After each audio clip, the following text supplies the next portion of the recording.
इस कार्यक्रम के प्रायोजक कृषि एवं किसान कल्याण मंत्रालय एवं कृषि सहकारिता एवं किसान कल्याण विभाग।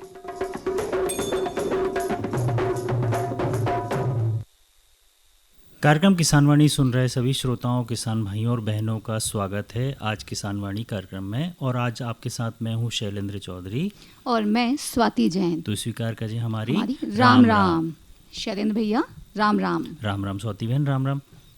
शैलेंद्र भैया, बच्चों से लेकर महिलाएं और हमारे सभी किसान भाई कोई न कोई काम में बहुत व्यस्त हैं। बिल्कुल स्वाति बहन, अब समय ही कुछ ऐसा है कि इस समय बच्चे परीक्षाओं में व्यस्त हैं, गर्मी आने में हमारी महिलाएं अचार पापड़ बनाने में व्यस्त हैं और हमारे किसान भाई रबी की फसलें जो अभी पक रही हैं उनकी कटाई गाही की तैयारी में व्यस्त हैं।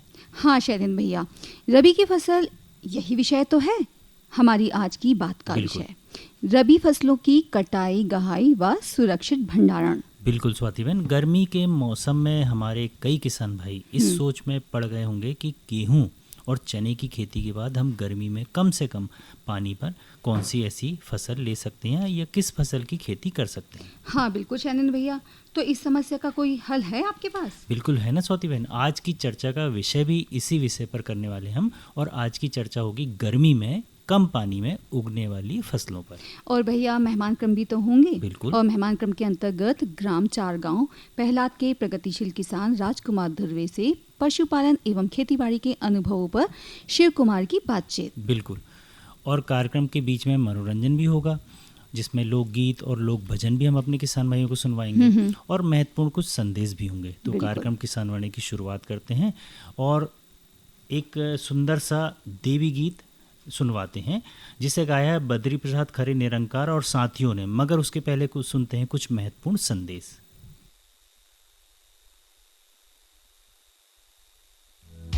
सबके लिए सामाजिक सुरक्षा, अटल पेंशन योजना मोदी जी का संकल्प। योजना उन नौजवानों के लिए है ताकि आप जब 60 साल के होंगे आपको कभी किसी के सहारे की जरूरत न पड़े, आप अपना बुढ़ापा भी गौरव के साथ बिता सको। अब तक इस योजना से 8 करोड़ 85 लाख से अधिक लाभार्थी जुड़ चुके हैं। अगर आप भी 18 से 40 साल की उम्र के हैं तो मासिक अटल पेंशन सहित 3 गारंटीड फायदों के लिए अपनी बैंक शाखा से संपर्क करें।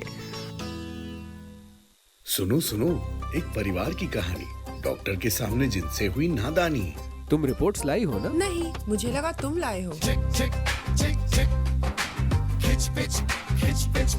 तुम हो ही भुलक्कड़। भूल बस इतनी है कि तुमसे शादी कर ली। लड़िए मत, जानिए आभा के बारे में। आभा? जी हाँ, मोदी सरकार की डिजिटल पहल जिसके तहत अब तक 86 करोड़ से अधिक नागरिक बनवा चुके हैं आभा, यानी आयुष्मान भारत हेल्थ अकाउंट, जहां आप अपने मेडिकल रिकॉर्ड सुरक्षित रख सकते हैं और जब चाहें और जहां चाहें ये रिपोर्ट्स दिखा सकते हैं। आभा, सेहत के सफर में आपका हम सफर। आज ही आभा ऐप डाउनलोड करें या डायल करें 14477।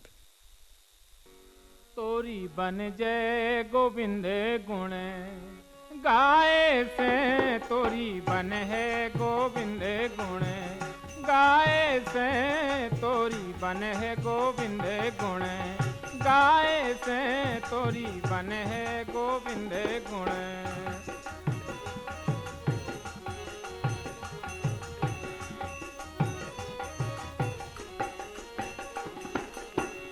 ध्रुव की बन गई प्रहलाद की बन गई, ध्रुव की बन गई प्रहलाद की बन गई, अरे द्रौपदी की बन गई,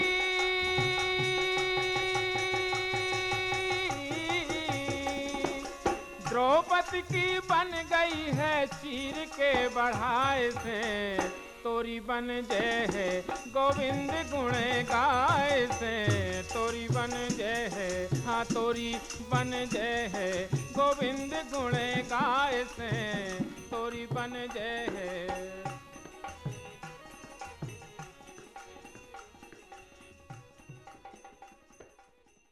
चलिए किसान भाइयों, सुंदर से लोक भजन के बाद अब जुड़ते हैं हमारी आज की बात से, जिसमें आज हम बात करने वाले हैं रबी फसलों की कटाई, गहाई और सुरक्षित भंडारण के बारे में। रबी फसलें भारत की प्रमुख शीतकालीन फसलें हैं जो कि मानसून के बाद अक्टूबर नवंबर माह में बोई जाती है और बसंत ऋतु के समय यानी कि मार्च अप्रैल में काटी जाती है। बिल्कुल। किसान भाइयों, इन फसलों को उगने के लिए ठंडे मौसम की आवश्यकता होती है और पकने के लिए गर्म और शुष्क मौसम की आवश्यकता होती है। रबी फसलों के अंतर्गत बोने वाली फसल जिसमें गेहूं, जौ, चना, मटर और सरसों आते हैं। शैलेंद्र भैया, रबी की फसलें मानसून पर निर्भर नहीं रहती? बिल्कुल स्वाति बहन, ये फसलें सिंचाई पर निर्भर रहती हैं, यानी कि इन फसलों पर सिंचाई की अच्छी सुविधा होना आवश्यक है। अच्छा, किसान भाइयों, रबी की फसलें भारतीय कृषि का एक अभिन्न अंग है जो देश के खाद्य सुरक्षा के लिए बहुत आवश्यक है। बिल्कुल स्वाति बहन, हमारे किसान भाई गेहूं, चना, जौ, सरसों, मसूर की खेती बहुत अच्छे से करते हैं, लेकिन आज हम अपनी किसानवाणी में रबी फसलों की कटाई, गहाई और सुरक्षित भंडारण के बारे में बात कर रहे हैं। हाँ शैलेंद्र भैया, किसान भाइयों, रबी की फसलों की कटाई हमें तब करना चाहिए जब दाने पूरी तरह से पक जाएं और उनमें नमी की जो मात्रा होती है वो लगभग 12 से 14% कम होना चाहिए। बिल्कुल किसान भाइयों, फसल ज़्यादा पकने पर दाने खेत पर ही झड़ जाते हैं, तो भाइयों आपको इस बात का विशेष ध्यान रखना है। किसान भाइयों, फसल कटाई करते समय आप कंबाइन, हार्वेस्टर या दरांती का उपयोग करें। यदि फसल में कोई नमी की मात्रा ज़्यादा होती है तब आप कंबाइन के बजाय दरांती से कटाई कर सकते हैं। बिल्कुल। और किसान भाइयों, ध्यान देने वाली बात यह है कि फसल की कटाई सुबह के समय या फिर शाम के समय करना चाहिए ताकि दानों की गुणवत्ता बनी रहे।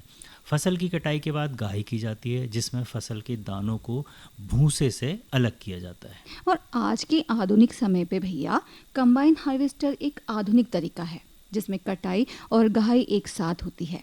इसमें समय और मजदूरी की बचत होती है। बिल्कुल किसान भाइयों, फसल की गहाई में फसल को पहले काटकर सुखाया जाता है, फिर थ्रेसर मशीन से गहाई की जाती है और फिर दानों में नमी कम करने के लिए दानों को धूप में अच्छी तरह सुखाया जाता है।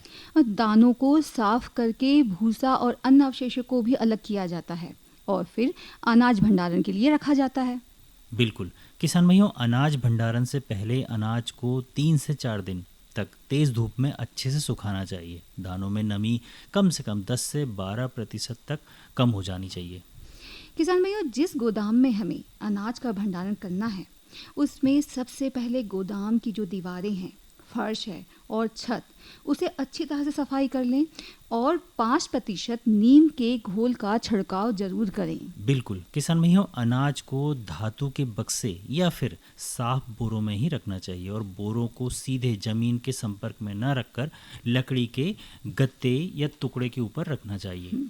और हाँ भैया, अनाज भंडारण में पुराने बोरों का उपयोग बिल्कुल भी ना करें। अनाज को कीड़ों से बचाव के लिए धुआं विधि या एल्यूमिनियम फॉस्फाइड का उपयोग विशेषज्ञों की सलाह लेकर ही करें। बिल्कुल। और किसान भाइयों, इसके अतिरिक्त नए कटे हुए अनाज को पिछले साल के यानी पुराने अनाज के साथ कभी भी मिलाकर नहीं रखना चाहिए, यानी कि भंडारण नहीं करना चाहिए। भंडारण के दौरान समय समय पर फसल पर ध्यान देते रहना चाहिए कि हमारा अनाज सुरक्षित है ताकि अनाज की गुणवत्ता बनी रहे, उसमें नमी ज़्यादा ना हो, जिससे क्या फफूंद लगने का डर बना रहता है। तो किसान भाइयों, अनाज की गुणवत्ता को बनाए रखने के लिए आवश्यक है सुरक्षित भंडारण। तो ये थी हमारी आज की बात। और स्वाति बहन, अब आज की बात के बाद समय हो गया मनोरंजन से जुड़ने का। तो अपने किसान भाइयों को सुनवाते हैं एक सुंदर सा ददरिया गीत, चैतराम परस थे और साथियों की आवाज। चलिए सुनते हैं।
चलिए किसान भाइयों, इस सुंदर से ददरिया गीत के बाद अब समय हमारी आज की चर्चा करने का, जिसमें आज हम चर्चा करने वाले हैं गर्मी में कम पानी में उगने वाली फसलों के बारे में।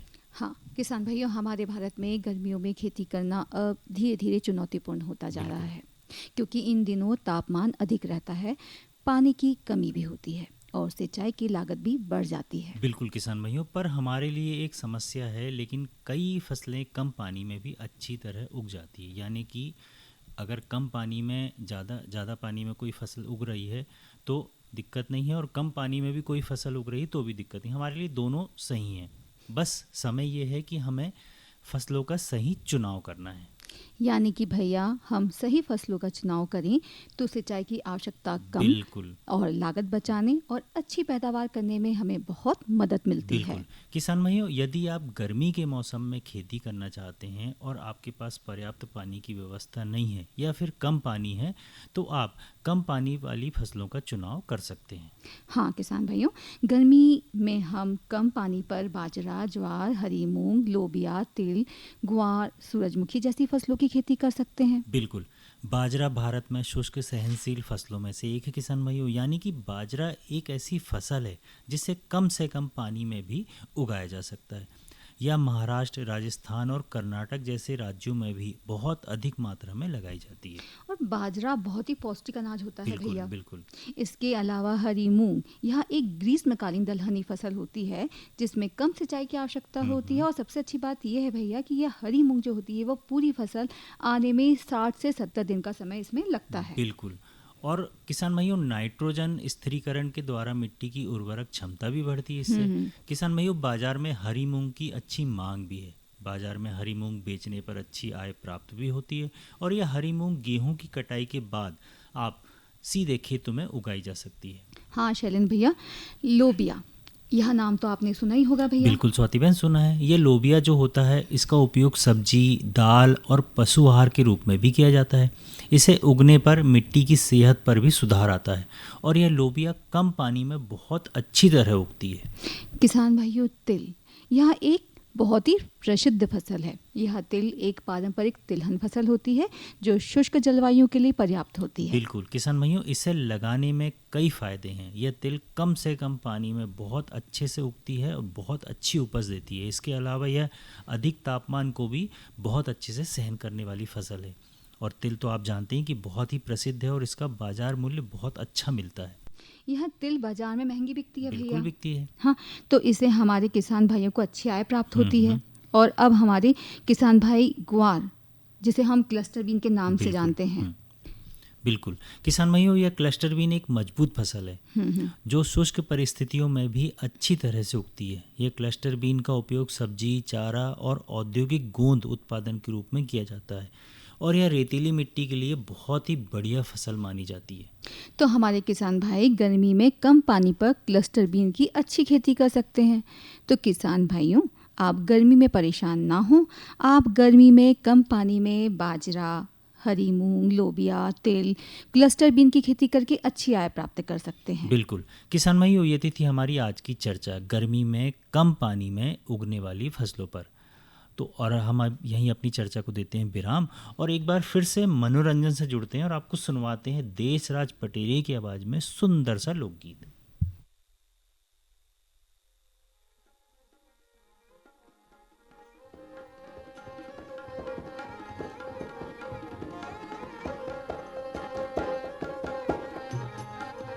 कहाँ चली गोरी नैनन में कजरा डार के, कहाँ चली गोरी नैनन में कजरा डार के।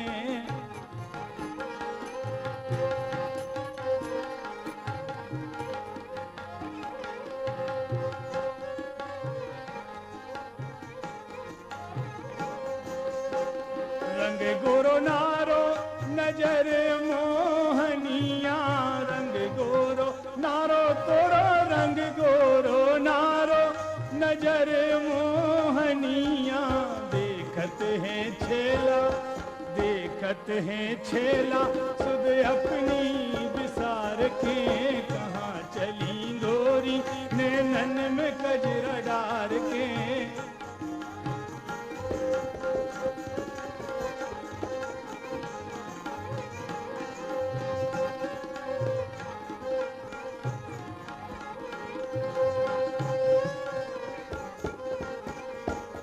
को देखे चाल मतवारी, को देखे चाल मतवारी, को देखे रे को देखे, हाँ को देखे चाल मतवारी। मस्त चली जात लचक, मस्त चली जात लचक कमर पे मार के, कहाँ चली गोरी नैनन में कजरा डार के।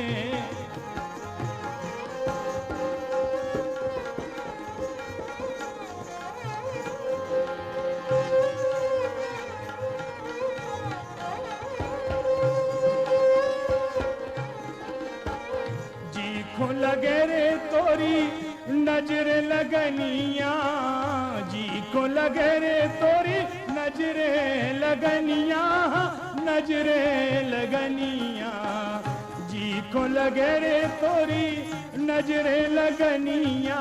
हाय सांस लेते, हाय सांस लेते हाथ छाती पे मार के, कहाँ चली गोरी नैनन में कजरा डार के।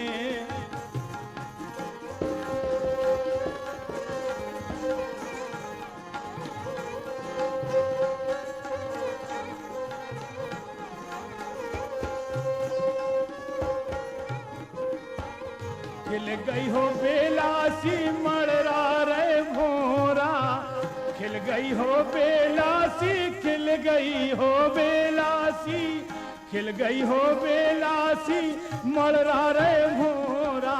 बची रहियो इनसे, हाँ बची रहियो इनसे, पग धरियो समार के, कहाँ चली गोरी नैनन में कजरा डार के।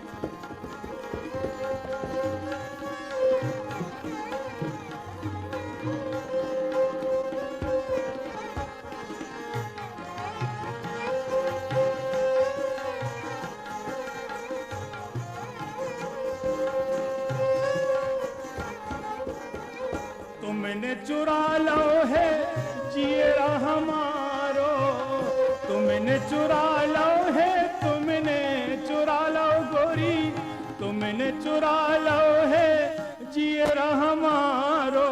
करो हमें घायल, करो हमें घायल, नजरबान मार के, कहाँ चली गोरी नैनन में कजरा डार।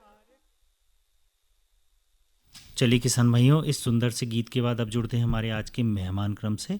आज हम आपको सुनवा रहे हैं ग्राम चारगांव पहलाद के प्रगतिशील किसान राम कुमार धुर्वे से पशुपालन एवं खेतीबाड़ी के अनुभव पर शिव कुमार की बातचीत। राम राम। राम राम। अच्छा भैया ये बताइए, खेती किसानी में अभी कौन सा काम चल रहा है आपका? अभी तो गेहूं की फसल लगी हुई है, रबी की सीजन वाली जी, उसमें बगाई चालू है। और ऐसा लग रहा है कि उसके साथ साथ पशुपालन का भी काम करते हैं आप? जी जी, पशुपालन में गाय है अपने पास में 4, और उसके साथ में मुर्गी पालन। अच्छा ये बताइए हमारे किसान भाइयों बहनों को, आपके पास कौन कौन सी नस्ल की गाय है? अपने पास में ना 4 प्रकार की नस्लें हैं, जिसमें पहली है साहिवाल, साहिवाल है और गिर। अच्छा गिर, हाँ, और एक और लेकर आए हैं जो HF है जी। जी अच्छा अच्छा। अच्छा इसमें ये बताइए कि जैसे का रख रखाव कैसे करते हैं, जो आपने साहिवाल बताए और गिर बताए? ये अपनी स्वदेशी नस्लें हैं, इसको थोड़ा सा इनका मेंटेनेंस बहुत कम रहता है और ये हर वातावरण में सुटेबल रहती है। अच्छा अच्छा। अच्छा इसमें कोई दुधारू नस्ल की गाय है आपके पास? हाँ, अपने पास में अभी दूध दे रही है साहिवाल, जो बढ़िया उसका दूध पीने में भी अच्छा है और फैट भी बढ़िया आता है। अच्छा ऐसा है, जो अपने पास गांव में देसी गाय हो उसी की एक नस्ल की गाय है आपके पास? जी जी। अच्छा ऐसा लग रहा है जैसे देखिए अभी ये देखने में आ रहा है, ये बछड़ा दूसरी नस्ल का दिख रहा है, तो इसके लिए क्या किए थे भैया? हाँ, इसमें ना उन्नत किस्म का सीमेंट डलवाया था, AI करवाई थी गाय में, तो उसका अच्छी उन्नत नस्ल तैयार की गई है। अच्छा मतलब ऐसा है कि आप बिल्कुल प्रगतिशील युवा कृषक हैं और उसके साथ साथ जागरूक किसान भी है। पशुपालन के साथ साथ बहुत आगे बढ़ने का काम भी कर रहे हैं। अच्छा ये बताइए, जैसे अभी मैं ये देख रहा हूँ आपके पास गाय है, गोरा है, तो इनके कानों में जो सील जैसी लगी है, तो ये क्या है भैया? ये इनका आधार कार्ड है जो शासन द्वारा लगवाया जाता है, जो हमारे पास में गौ सेवक आते हैं। अच्छा, क्या बात है और भैया। इनकी जो पशु जनगणना, अभी जो जनगणना हुई थी दिसंबर जनवरी के बीच में, तो उस समय हमारे पास में आए थे। मतलब हाँ, कहा जाता है भारत सरकार मतलब व्यक्तियों का आधार कार्ड तो बनवा रही है, लेकिन आप पशुओं का भी आधार कार्ड बनवाते हैं, क्या बात है भैया। जी जी। अच्छा, और ये टीकाकरण कब करवाते हो इनका? तो ये साल में एक बार लगवा लिया जाता है। जो इसमें क्या है कि बारिश के पहले स्वस्थ रहना चाहिए। बारिश में क्या है कि हर बार मौसम के क्या है, कभी ज्यादा बारिश, कभी पशु गीला हो जाता है, या फिर ठंड की बारिश हवा के कारण उनमें टेम्परेचर का प्रभाव पड़ता है, तो इसलिए टीका पहले ही लगवा लिया जाता है। क्या आप बीमारी आने के पहले ही रख रखाव कर लेते हैं? जी जी, साल में एक बार। अच्छा, एक और ये चीज बताइए, जैसे अभी दुधारू गाय लगाते हैं तो इसके लिए क्या क्या व्यवस्था करते हैं कि क्या दें कि दूध बहुत अच्छा आए? मतलब इसमें तो सब किसान भाइयों को अलग अलग सुलभ के अनुसार उनको ना खाना भूसा देना चाहिए, जैसे सबकी अपनी आर्थिक स्थिति के अनुसार। अच्छा। हाँ, भूसे के साथ में सानी बना के, या फिर कईयों के पास में बरसीम खेत में बुआई करके बरसीम भी देते हैं, और नेपियर घास है, ये अलग अलग हिसाब से उनको दिया जाता है। और मेरे अनुसार से जो सबसे अच्छा रहता है बरसीम खिलाना। बरसीम है, चूनी भूसा है, सानी बना के, ये पशुओं की क्या है जो जुगाली करता है, उससे क्या उनमें क्या है दूध का ज्यादा प्रोडक्शन होता है और पशु ज्यादा आराम रहता है, और बरसीम से क्या उसकी हेल्थ भी बढ़िया बनी रहती है, प्रोटीन ज्यादा बनता है, प्रोटीन कार्बोहाइड्रेट। बिल्कुल सही कहे भैया, दिख भी रही है आपकी गाय में, चमक आ रही है, आंखों में भी चमक दिख रही है, और ऐसा दिख रहा है कि आप मतलब बहुत कोठे का भी साफ सफाई और रख रखाव बहुत अच्छा रखते हैं। और जैसे अभी देखने में आ रहा है, ये मौसम चल रहा है अपना, फागुन का महीना है, तो दिन में मौसम हल्का हल्का गर्म रह रहा है और शाम के समय ठंडा रहने लगा है, तो ऐसे समय में पशुओं की देखभाल कैसे करते हो? हाँ, इस समय में क्या है कि पशुओं को ना थोड़ा सा लाइट लगा देते हैं रात में। हम पूरा जो बल्ब आते हैं 100 वाट के, तो वो बल्ब लगे हुए रहते हैं, तो इससे क्या है कि ठंड का प्रकोप कम पड़ता है कोठे में। अच्छा, और शाम के समय मच्छर की तादाद भी बढ़ती है, तो इसका मतलब पशुओं को बचाव के लिए, मच्छरों को भगाने के लिए क्या उपाय करते हैं? मच्छरों को भगाने के लिए क्या फिर थोड़ा सा धुनी कर देते हैं, धुनी रमा देते हैं, तो वो धुनी जलते रहती है। अच्छा, धुनी काहे की रमाते हैं? अपने पास में जो कचरा बचता है, इसी से वेस्ट निकलता है, उसी को हम जलाते हैं। और अरे क्या बात है भैया, मतलब आप अलग से नहीं है, आप बिल्कुल बहुत अच्छा जुगाड़ करते हैं। सही कहे भैया, पेंच के पानी जैसी साफ सुथरी बात कही है भैया, कि अपने घर पर ही गौशाला और कुक्कुट पालन से गजब की कमाई। जी जी हाँ। अच्छा, अब ये तो आपने बहुत अच्छी पशुपालन की जानकारी हमें दी। ऐसा लगता है जैसे मुर्गी पालन का भी व्यवसाय कर रहे हैं। अब हम देख रहे हैं ये आपके पास मुर्गी का दड़बा भी है, तो अच्छा इसमें ये बताइए हमारे किसान भाइयों बहनों को कि आपके पास कौन कौन सी नस्ल की मुर्गे मुर्गियां हैं और इनकी देखभाल कैसे करते हैं? अपने पास में 3 प्रकार की नस्ल है। एक देसी है, और सोनालिका है, असील है। ये सब अलग अलग वैरायटी की रखी गई है। तो मेरा शौक है, और शौक के अनुसार बिजनेस भी चल रहा है। अच्छा, मतलब ऐसा है कि आपका शौक भी है? जी जी। अरे क्या बात है भैया, ये तो बहुत अच्छी बात है। अच्छा, इसमें जो काले काले दिख रहे हैं, ये कौन सी नस्ल के हैं? कड़कनाथ है लगता है ये। कड़कनाथ भी है जी। अच्छा, कड़कनाथ है। अच्छा, तो इन जो असील और कड़कनाथ की बात कही है आपने, तो ये इनकी कोई विशेष देखभाल की जरूरत होती है, या फिर साधारण जैसे अपन देसी मुर्गे मुर्गियों की तरीके से अपन इनका रख रखाव कर सकते हैं, बस ज्यादा इनमें मेहनत का नहीं है। अपने सुविधा के अनुसार इनको दाना पानी हरा चारा दे सकते हैं, तो इससे ही इनकी ग्रोथ बहुत बढ़िया हो जाती है। अच्छा, कड़कनाथ कहाँ से लेकर आए थे आप? ये तो यहाँ ही अपने इमली खेड़ा फार्म से ही लेकर आए थे। अच्छा, इमली खेड़ा की आंचलिक कृषि अनुसंधान केंद्र चंदन गांव से? चंदन गांव से। अच्छा अच्छा, सही कहे भैया, हमारे जिले के जो आंचलिक कृषि अनुसंधान केंद्र चंदनगांव छिंदवाड़ा से। अच्छा, और जैसे ये मुर्गी के दड़बे जो दिख रहे हैं पानी की व्यवस्था में, और जैसे मैं अभी देख रहा हूँ आप दवाई डाल रहे हैं, ये कौन सी दवाई डाल रहे हैं पानी के लिए?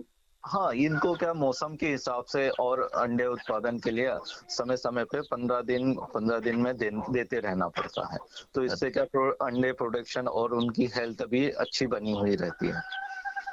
अच्छा, ऐसा है। मतलब मुर्गियों का जैसे अपन बहुत अच्छा खाना खाते हैं, तो वैसे ही लग रहा है कि आप मुर्गियों की भी बहुत अच्छी सेवा करते हो। हाँ। और ये देखने में आ रहा है सफेद सफेद चूना जैसा डला हुआ, ये क्या डाले हो भैया?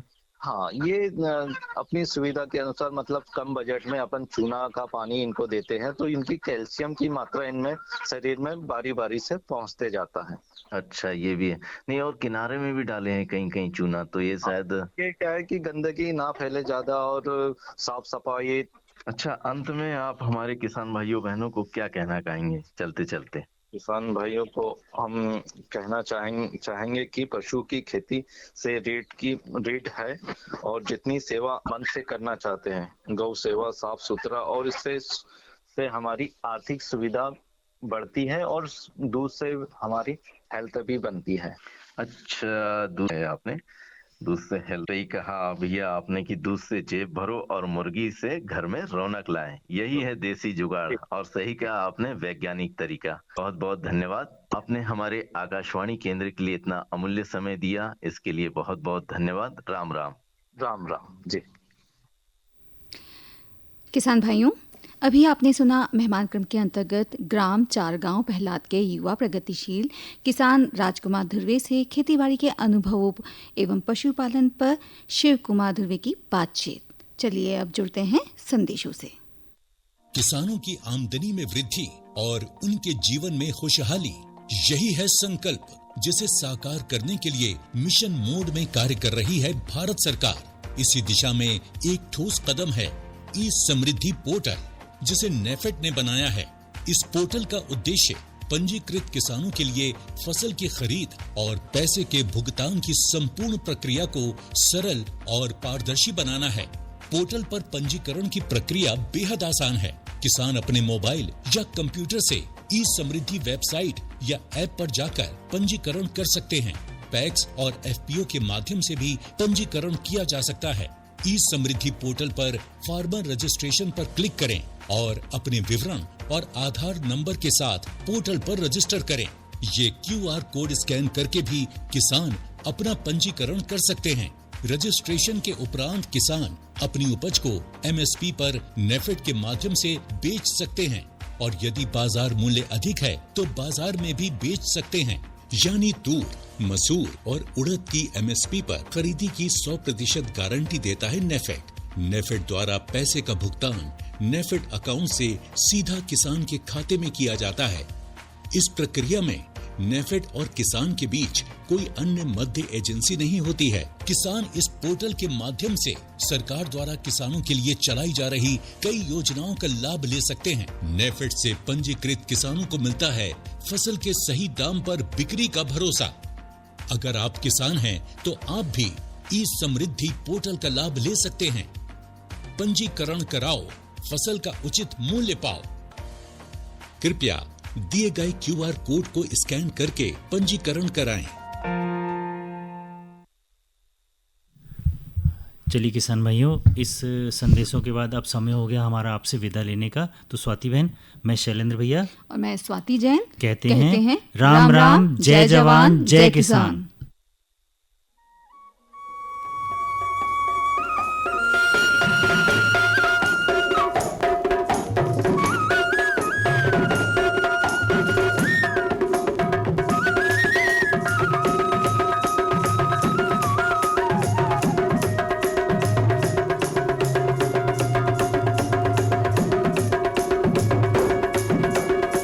इस कार्यक्रम के प्रायोजक कृषि एवं किसान कल्याण मंत्रालय एवं कृषि सहकारिता एवं किसान कल्याण विभाग।